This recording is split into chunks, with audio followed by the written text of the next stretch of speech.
Well, I mean, there are old words. For example, the Greeks had the word soma and they had the word sarx.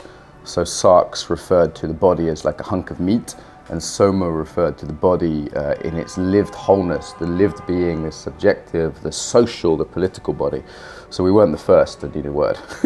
They already had two words. Yeah, but the Greeks were good with like psychological words. The same like Tibetans, the same. So why do we need it in the modern context? Well, because the body has been reduced to a hunk of meat again. Yeah, it's become necessary to make a new word, and there's different attempts at this: physical intelligence, somatics, embodiment. You know, embodiment's just one of these words which is emerging. I think it'll probably be the one. I hear the word embodied a lot now. That's kind of trending in a lot of marketing stuff. So the word needs to be there because it's differentiating just the purely physical body as an object, you know, like a chair, yeah, from the body as a subjective experience, meaning the feeling, moving, aware body. The body is part of who we are. So I think this is why it needs, the word has come. So we've got physical, we've got embodied. And you get that, right? Like people get intuitively, like a yoga class is, or at least should be, a bit different from, say, going to the gym and watching TV where you're on a treadmill. People get that that's a different thing. You know, yoga has become the most famous embodied practice, even if it wouldn't know the word embodied, yeah? So my thinking was, okay, if yoga's already popular, let's use yoga as a vehicle for something bigger, this bigger embodied movement. So I've been working with the yoga community and, you know, really making some waves in there. Some people hate me, some people love what I do, so it's original, you know. So it's very interesting. You know, yoga also, I don't know if this is interesting to you, but yoga also shows the way in which mindfulness and body practices can also be used. They can be like recycled by the consumer system into something that makes us less embodied, you know. So yoga is a way to practice doing what you're told. Yoga is a way to be skinny and beautiful. Yoga is a way to, I don't know, brutalize ourselves, you know.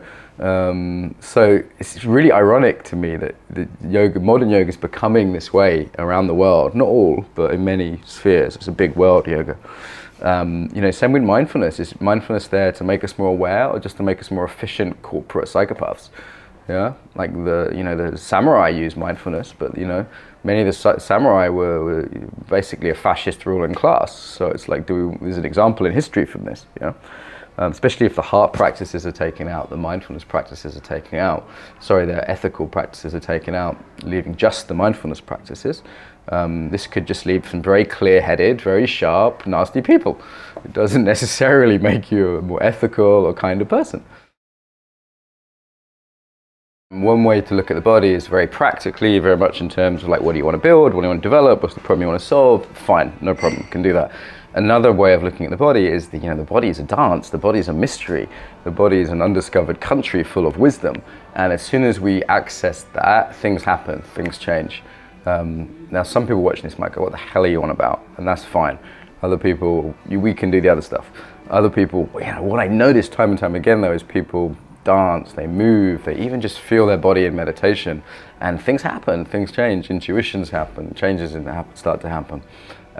So, you know, we need to leave, I would say, a little space around the body, or else it becomes mind to body. Very much top down, like my mind is directing my body, but I'd say some embodiment needs to be done the other way as well, which is, okay, letting the process of the body. So we have a saying, the body is a verb. I can think of myself as a thing, you know, an object, but actually it's a process. From birth to death, you know, there's a process happening. So letting that, helping that process go of its own accord. And, you know, people will have different frames around this, from body psychological frames to more mystical frames to whatever. I think the key thing is sometimes we're just getting out of the way of the body and letting that process enable. And other times it's more like, no, I want to be like this, yeah, from top down. You know, I work in a lot of war zones, I see the consequence of disembodiment is cruelty. Okay, so the consequence of not feeling your own body is you can't feel empathy. So just to be clear, like, you know, if I the experiment one of my teachers, Paul Linden, has about this, he says, imagine a baby bunny rabbit and then kill the bunny rabbit, strangle it. And you say that, most people go, ugh, yeah? They have a physical reaction. This is the physical reaction to violence we have, yeah? Even imagined, let alone real. So the problem is when we're cut off from our body, when we're numb, either through trauma, Yeah, this can numb the body. We see this a lot. Or through just modern life, the pace of modern life, through the things that numb us in the world today, the speed of Moscow or London or New York. Yeah, we're not feeling that natural empathic response. And what that effectively means is we become psychopaths. Yeah, we're effectively psychopaths at that point. We're not in touch with that empathic response. So our ability to harm ourselves, burn ourselves out at work, others to have just bad relationships, divorces, and then right up to sort of cruelty and torture, and also the planet, the environment, not feeling in touch with that, yeah, the big body I call it, is deeply undermined by not feeling the body.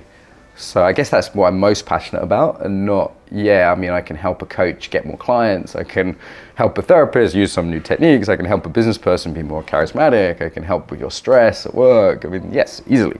But, you know, what drives it for me, the fundamental, if you will call it a problem, the fundamental problem here at the heart of things is humanity losing its humanity.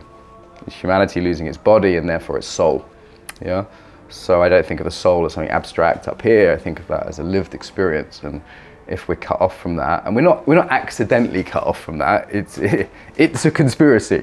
Okay, this has been going on for hundreds of years, and it's reached an apex in the modern times. So we have this very interesting situation now where the forces of disembodiment are as strong as they've ever been. I'd say probably stronger than ever before. Even very religious times in the past were also pretty disembodied, but I'd say with the modern world, more stronger than ever before. But we also have a resurgence, like loads of yoga, mindfulness movement, dance. Partner dance is very popular around the world, you know, in the Western world certainly. So we have this kind of collision happening, and yeah, I want to be a part of that. So that's exciting to me.